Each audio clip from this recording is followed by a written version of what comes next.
Alarm की आवाज के साथ जागने में मुद्दा सिर्फ उस आवाज का नहीं है। असली समस्या यह है कि आप अचानक पैदा हुई एक ध्वनि से जागते हैं। आप गहरी नींद में हैं और अचानक एक तेज आवाज होती है, तो इसे अच्छा नहीं माना जा सकता। खुशकिस्मती से आजकल लोग अलार्म अपने मोबाइल फोन या आईपैड वगैरह में लगाते हैं, जिसमें वे अपनी पसंद का म्यूजिक लगा सकते हैं। अपने देश में सुप्रभात शब्द का चलन है। प्रभा का अर्थ है भोर, सुबह या प्रकाश। इस तरह सुप्रभात का मतलब अंग्रेजी में गुड मॉर्निंग हुआ। सुप्रभात आपको कहां तो गया, लेकिन शब्दों में नहीं, बल्कि एक ध्वनि के जरिए। इस तरह के संगीत कई बार अलग अलग देवताओं पर आधारित होते हैं। एक ऐसा ही संगीत ध्यान लिंग को समर्पित है।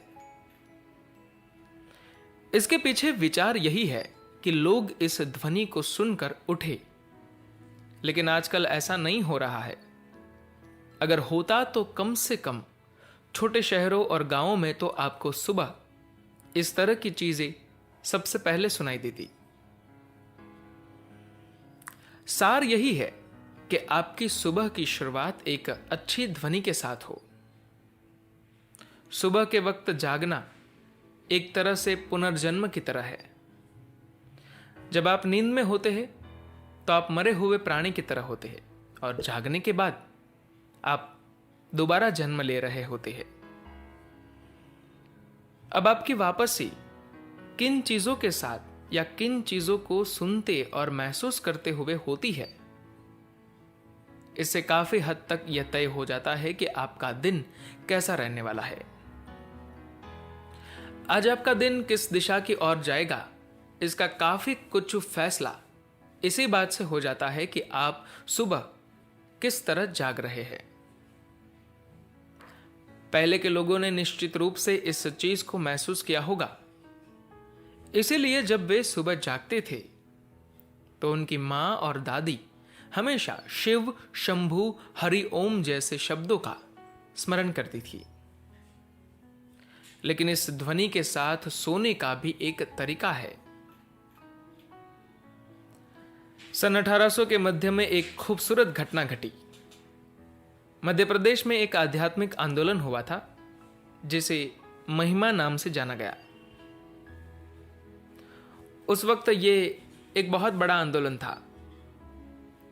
उस क्षेत्र में उनके कुछ आश्रमों में मैं गया हूं। आजकल इतने बड़े आश्रम बन चुके हैं कि उनमें हजारों की संख्या में लोग आ सकते हैं। जब मैं वहां एक आश्रम में गया तो मैंने देखा कि वह इतना बड़ा है कि उसमें आराम से 3 से 4 हजार लोग रह सकते हैं। लेकिन वहां महज 5 या 6 सन्यासी नजर आए।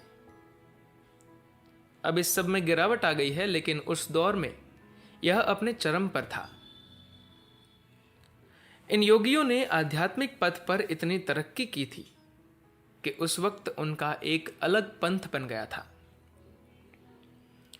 उस दौर में ऐसे तमाम आध्यात्मिक आंदोलनों को स्थानीय राजाओं का संरक्षण मिला करता था, क्योंकि आध्यात्मिक कार्यों को उस दौर में सबसे अहम चीज माना जाता था, और इसीलिए समाज उनकी मदद करता था।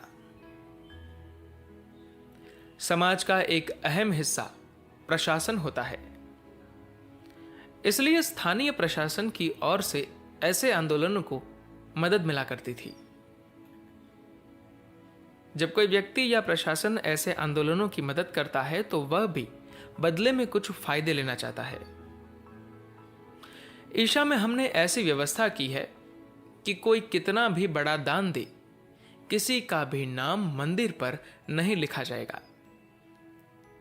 बहुत सारे लोगों को यह बड़ी अजीब सी बात लगी, क्योंकि ऐसे बहुत सारे मंदिर हैं जहां अगर कोई एक ट्यूबलाइट भी दान करता है, उस ट्यूबलाइट के आधे से अधिक हिस्से पर तो उसका नाम पता ही लिखा हुआ रहेगा। उस दौर में महिमा के ये लोग किसी भी दबाव के आगे नहीं झुके और उन्होंने अपने आध्यात्मिक प्रक्रिया पर ही ध्यान लगाए रखा। ये योगी अपनी विनम्रता को बनाए रखते हुए पूरे गर्व के साथ अपने पथ पर आगे बढ़ते रहे। विनम्रता और गर्व का संयोग यह बहुत आश्चर्यजनक होता है। तो उस दौर में स्थानीय राजा इन सबको मदद किया करते थे। राजा के कुछ चाटुकार इस बात से परेशान हो गए क्योंकि ये योगी उनके लिए कुछ भी नहीं करते थे। आपके बच्चे का नामकरण संस्कार हो, वे नहीं आएंगे। आपके घर में विवाह संस्कार हो, वे नहीं करेंगे। किसी की मौत हो, वे कोई संस्कार नहीं करेंगे। कुल मिलाकर उनकी कोई सामाजिक उपयोगिता नहीं थी। इसी वजह से राजा के आसपास के कुछ चाटुकारों ने यह मसला उठाया कि जब उनकी कोई उपयोगिता ही नहीं है तो हम उनकी मदद क्यों कर रहे हैं। उनका मानना था कि उन पर पैसा बर्बाद किया जा रहा है।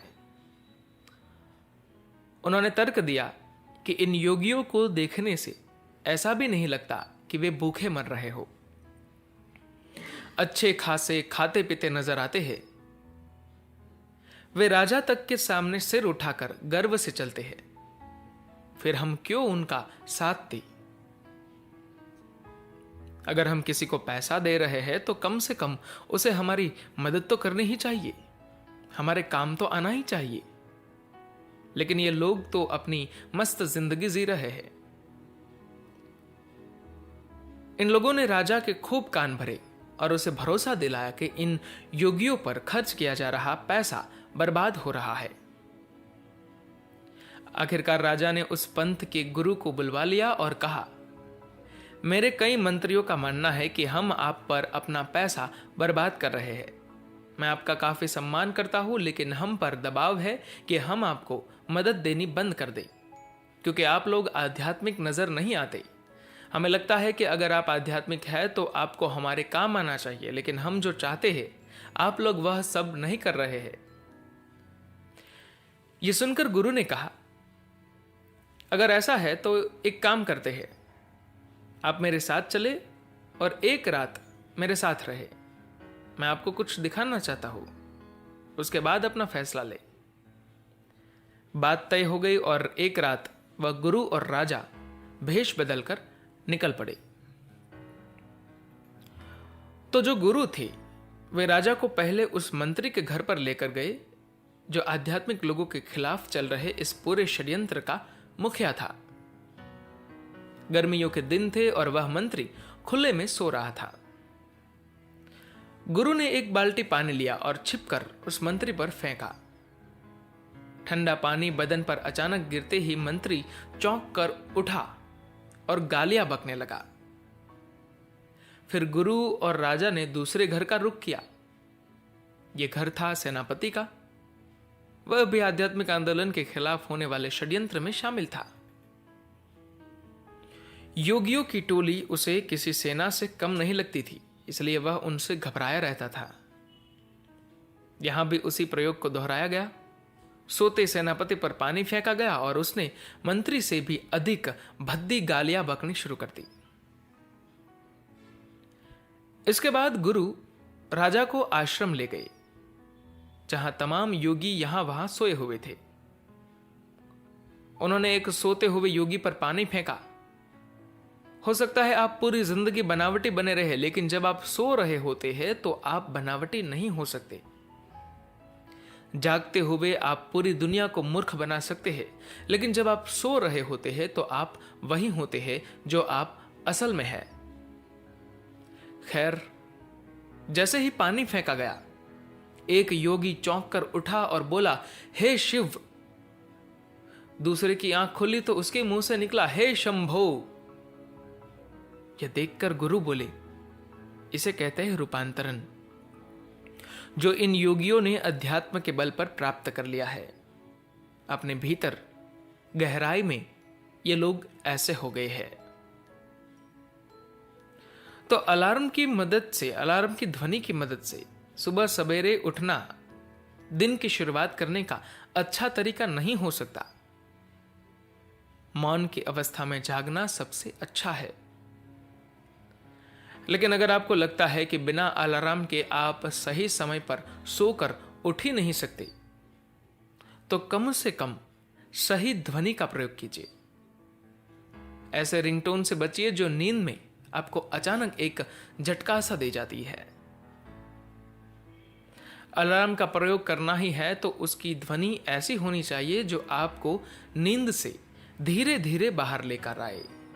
ऐसा होने से आपको कई तरह से अपने दिन की बेहतर शुरुआत करने का मौका मिलेगा।